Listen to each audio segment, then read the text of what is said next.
E eu trago agora uma notícia muito triste que choca a todos no Brasil inteiro. No Brasil inteiro. Uma criança de apenas 7 anos morreu depois de cair de um prédio no Rio de Janeiro. Você está vendo, inclusive, imagens do edifício. Segundo informações, ele estava somente com o irmão mais velho no momento desse acidente. Vamos fazer o seguinte, deixa eu ir ao vivo ao Rio de Janeiro, deixa eu conversar com o repórter Rael Policarpo, que tem mais informações, está acompanhando de perto toda essa história. Primeiramente, bem-vindo, viu, Rael? Mas que notícia triste que choca a todos nós, principalmente quando a gente fala de uma criança de 7 anos. Boa tarde para você.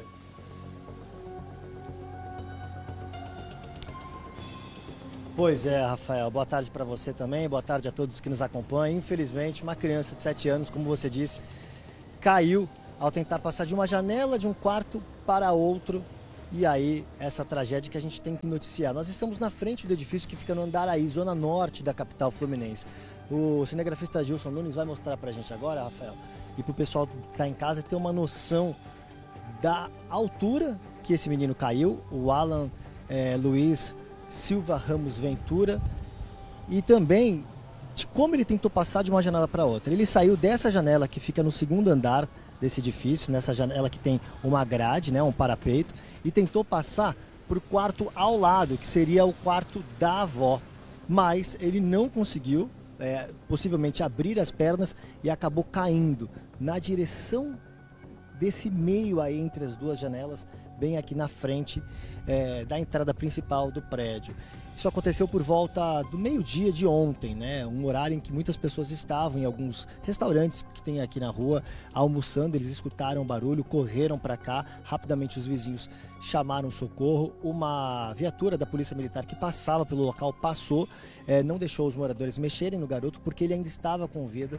E aí foi acionado o corpo de bombeiros. 30 minutos depois os bombeiros passaram por aqui, mas infelizmente já era tarde. O Alan não resistiu. No momento, Rafael, como você disse, ele estava apenas com o irmão mais velho dentro do apartamento, um garoto de 9 anos.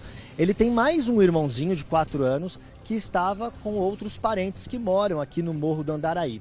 Nesse apartamento morava o Alan, junto com o irmão de 9 e o irmãozinho de 4, a mãe, a Jéssica, e a avó, que é uma enfermeira, trabalha em 2 lugares e ainda presta alguns serviços por fora como cuidadora de idosas. A avó estava trabalhando e, segundo informações, a mãe deixou as crianças sozinhas para fazer um passeio de barco. Essa avó já foi ouvida na delegacia aqui do bairro, que assumiu o caso, que está investigando. O pai da criança, que não mora com eles, também já foi ouvido. O avô, que mora aqui perto, na comunidade, também foi ouvido, mas a mãe ainda não. Ela ainda não foi à delegacia prestar formalmente um depoimento. O pai dela disse no IML para as nossas equipes que ela estava muito abalada, que ela foi levada para casa de parentes, que estava sob efeito de remédios. Porém, Rafael, ela foi às redes sociais e ela fez 3 prints. O primeiro deles dizendo que essa culpa ela vai carregar para o resto da vida, que ninguém sabe a dor que ela está sentindo nesse momento. E os outros 2 prints se defendendo de possíveis ataques de outros internautas, dizendo que as pessoas não sabem o que estão falando e que ela teria deixado as crianças com uma outra pessoa. Essa outra pessoa que a polícia não sabe quem é. Essa terceira pessoa que seria responsável por cuidar do Alan e do irmãozinho dele de 9 anos. A polícia então precisa ouvir a Jéssica, a polícia quer ouvir a Jéssica para entender se realmente existia uma outra pessoa. Se existir essa outra pessoa, claro que a polícia vai responsabilizá-la por isso. Caso contrário, e que tudo indica que não existia, já vou explicar por quê, a Jéssica pode responder por abandono de incapaz, Rafael. E nesse caso, como teve o resultado morte, a pena é de 4 a 12 anos, com um aumento de pena de 1/3, porque ela é mãe da vítima. Agora, por que a gente está falando que possivelmente não existia uma terceira pessoa? Porque a gente conversou com vários vizinhos desde que a gente chegou aqui nas primeiras horas da manhã de hoje, viu, Rafael? E vários vizinhos contaram pra gente que as crianças eram muito bem tratadas, iam para a escola, estavam sempre limpinhas, eram muito educadas, porém estavam acostumadas a ficarem sozinhas. Eu vou pedir para o Gilson mostrar mais uma vez ali as 2 janelas e também a sacada ao lado. Perceba, Rafael, que no primeiro andar, as janelas de baixo, elas têm ali a tela de proteção. As do segundo andar, elas não têm. E a sacada ali que fica um pouco mais à esquerda, não tem também. A gente conversou com uma vizinha que disse que as crianças ficavam normalmente brincando ali na sacada, às vezes jogando bola, às vezes brincando entre elas, e que a vizinha do outro prédio, como já tinha muita liberdade, eles moram aqui há mais de 15 anos, a Jéssica e a mãe, os vizinhos conhecem as crianças desde que elas nasceram, elas falavam: olha, toma cuidado, vai para dentro, não brinca no parapeito, se afasta da grade da sacada, e as crianças obedeciam. Mas você sabe como é, né, Rafael? Criança é criança, a gente não pode dar um descuido de atenção, um piscar de olhos é suficiente aí para causar uma tragédia, ou até mesmo num piscar de olhos a gente salva uma criança, né? Infelizmente não foi o que aconteceu. O Alan estava sozinho aqui no apartamento com o irmão e nessa brincadeira ele acabou caindo e morreu, uma altura de 20 andares mais ou menos. Só para a gente entender de novo, é o segundo andar do prédio, Rafael, só que corresponde ao quarto andar de um prédio normal. Porque o primeiro andar e o segundo são garagens, então o primeiro andar começa onde seria o terceiro de um prédio normal. Então é uma altura de 20 metros para uma criança de 7 anos, um menino magrinho, pequenininho, infelizmente ele não conseguiu resistir. E olha, Rafael, a tragédia poderia ter sido maior, porque se ele cai assim, como não houve o impulso, ele caiu muito rente à parede. Mas se por acaso ele tivesse dado um pouco do impulso, ele poderia ter caído nessas grades. Aí a cena seria muito mais chocante para quem viu, Rafael.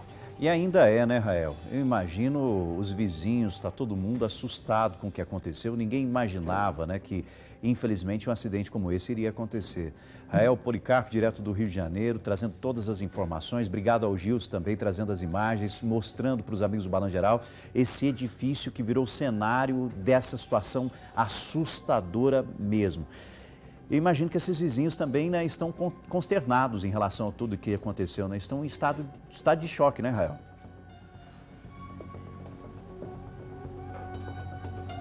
Sim, sim, Rafael. Inclusive, uma das vizinhas que parou aqui para conversar com a gente, ela veio com vontade de falar, mas quando ela começou a explicar a situação, ela não aguentou, começou a chorar. Ela também tem uma criança de 7 anos, inclusive a filha dela escutou o barulho e falou para ela, falou: mamãe, acho que uma criança caiu, acho que é o Alan, porque todo mundo se conhecia aqui. Eu conversei com outro morador, que foi um dos primeiros compradores de apartamentos aqui desse prédio, que mora aqui há mais de 30 anos. Ele conhece a família desde que eles moravam aqui no Morro do Andaraí. E aí, quando melhorou um pouquinho a situação, que eles conseguiram juntar um dinheirinho, eles vieram e compraram esse apartamento aqui há cerca de 15 anos, mais ou menos. Então os moradores estavam acostumados a verem aquelas crianças desde que eles nasceram. E aí, claro, independentemente daquela situação de alertar, porque eles disseram que já alertaram ela outras vezes, coloca uma grade, os meninos são pequenos, eles são arteiros, dela não, a gente já conversa, a gente sabe, eles não vão fazer isso, a gente conversa todo o tempo, mas os vizinhos disseram que eles já teriam alertado a Jéssica para colocar a grade, ela não acreditou que isso pudesse acontecer e por isso está todo mundo muito chocado mesmo, porque existe aquela relação de família aqui, né, Rafael? Todo mundo se conhece há muito tempo, todo mundo cuida um pouquinho do outro, então os vizinhos estão consternados com essa situação. Agora, cabe à polícia decidir o que vai ser feito, né?